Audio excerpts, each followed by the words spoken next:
हैं ये 6 तारीख के दिन हमने ये सारे सवाल खड़े किए थे। हमने सवाल पूछा था ये कौन दो व्यक्ति है जो हाई प्रोफाइल अक्यूज को घसीटते हुए एनसीबी के मुख्यालय में ले जा रहे हैं। हमारी प्रेस कॉन्फ्रेंस 3 बजे हुई थी। उसके बाद 5 बजे एनसीबी के एक अधिकारी ज्ञानेश्वर सिंह जी मीडिया के सामने आए थे और उन्होंने कहा था कि they are our independent witness. उन्होंने 9 विटनेसों के नाम जारी किए और 9 विटनेस की एक सूची भी प्रेस रिलीज के जरिए आप सभी साथियों को उन्होंने देने का काम किया था।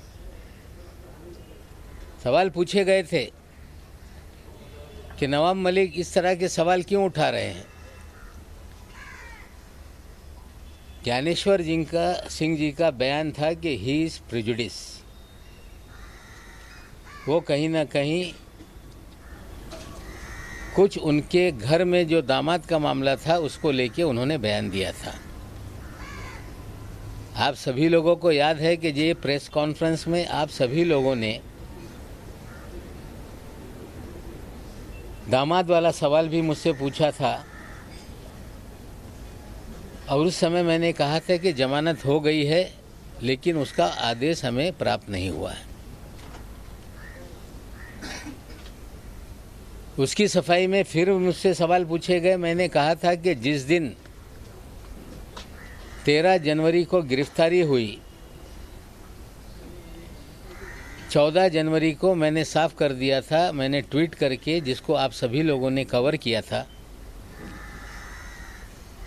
कि कानून से बड़ा कोई नहीं, कानून अपना काम करेगा और देश की न्यायपालिका पे मेरा पूरा विश्वास है।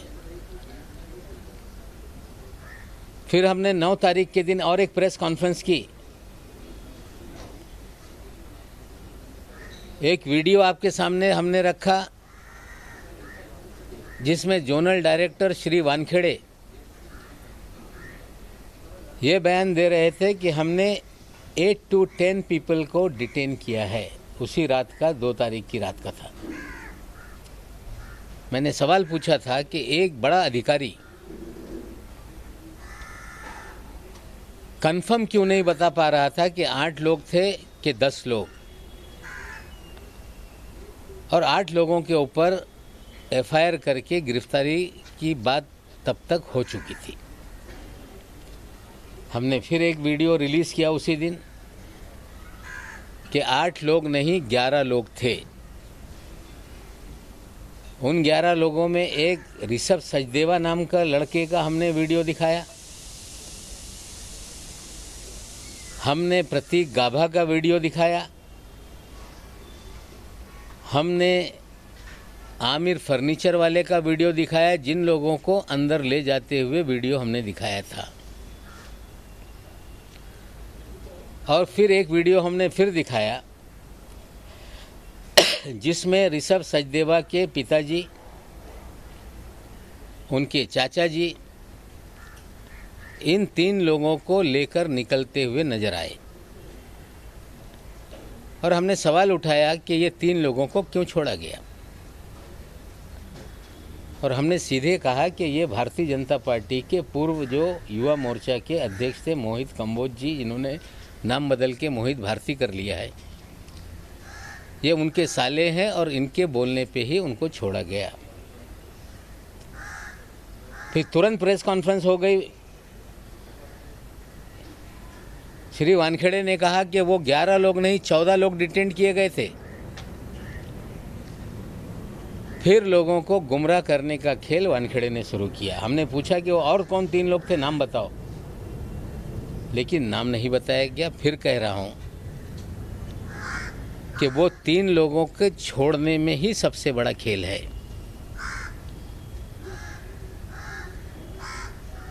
जिस दिन मैंने ऋषभ सचदेवा का नाम सामने लाया, मोहित कंबोज जो 1100 करोड़ रुपए का बैंक फ्रॉड का एक्यूज है,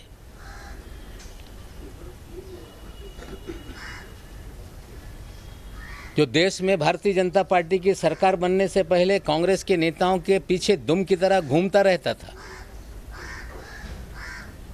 एक नेता जो मुंबई में कांग्रेस के अध्यक्ष थे, अभी वो भारतीय जनता पार्टी में है, उनका पिछलग्गू था। दिल्ली से लोग आते थे, जो नेतागण उनके पीछे पीछे घूमने का काम करता था। 1100 करोड़ रुपए का बैंक घोटाला करने वाला ये व्यक्ति जैसे ही देश में सरकार बदली, ये भारतीय जनता पार्टी में शामिल हो गया। पैसे के बल पे दीन-दोषी विधानसभा से भारतीय जनता पार्टी का प्रत्याशी बन गया। चुनाव हारने के बाद उसे भारतीय जनता युवा मोर्चा का अध्यक्ष बनाया गया और 1100 करोड़ रुपए के फ्रॉड की कंप्लेंट सीबीआई और ईडी के पास थी। 1.5 साल पहले एक छापेमारी सीबीआई की इनके घर पे हुई। 60 करोड़ के मामले में छापेमारी हुई। उसके बाद छापेमारी के बाद मामला फिर दब गया। मैं एक फाइल है आप सभी लोगों को दे रहा हूं, उसकी जांच आप करिएगा। ये इसलिए बताना चाहता हूं कि पिछले 1 माह से ये महाशय पूरी तरह से छटपटाए हुए हैं। कोर्ट की प्रोसीडिंग में बार बार ये बात आई कि आर्यन खान को वो स्वयं उस क्रूज पे कोई टिकट निकाल के नहीं गया, उसे प्रतीक गाबा और आमिर फर्नीचर वाला के जरिए वो वहाँ गया। मैं सीधे बताना चाहता हूँ कि ये पूरा मामला किडनैपिंग का और रैंसम का है। मोहित कंबोज के साले की जरिए ट्रैप लगाई गई, वहाँ आर्यन खान को पहुँचाया गया और किडनैप करके 25 करोड़ की फिरौती मांगने का खेल शुरू हुआ। डील 18 करोड़ में हो गई। 50 लाख रुपए उठाए गए,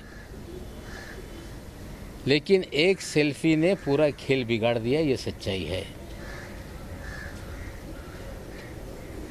जो किडनैपिंग का मास्टरमाइंड है वो मोहित कंबोज है। उगाई के खेल में मोहित कंबोज ये वानखेड़े का साथी है।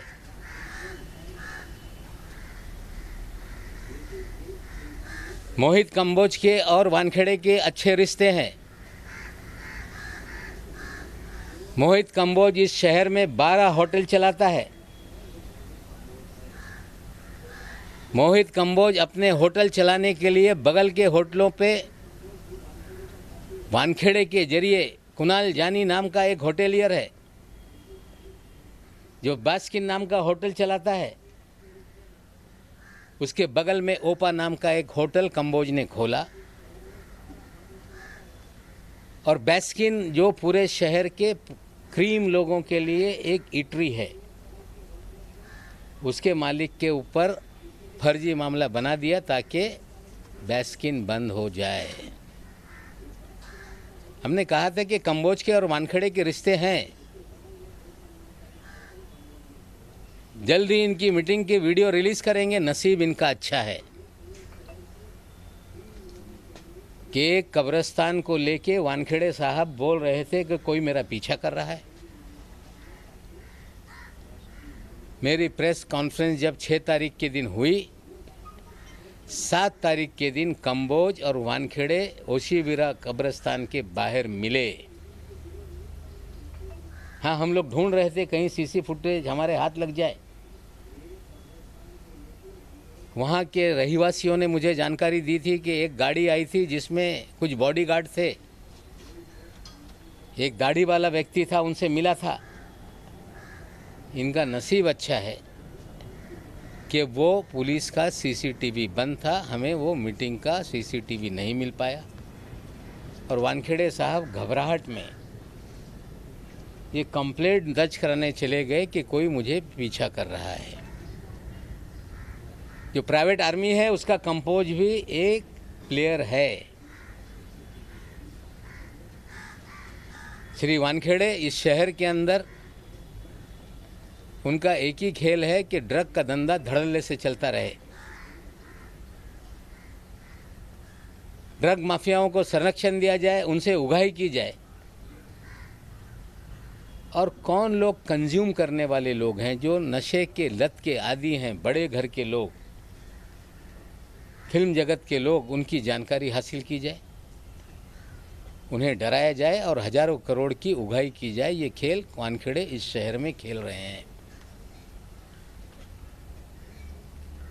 18 करोड़ का मामला इस्टेब्लिश हो गया है।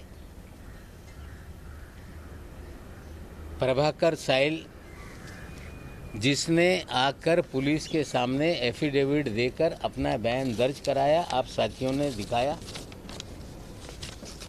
और मुझ पे आरोप बार बार 2 प्लेयर को वानखेड़े आगे कर रहा है। एक का नाम है सैम डिसोजा, सैनियल डिसोजा, जिसके बारे में कुछ चीज़ें बाद में मैं दिखाऊंगा। गौरव करने के लिए सैम डिसोजा आगे आ रहा है। और कंबोज जी ने कल प्रेस कॉन्फ्रेंस करके हमने कहा था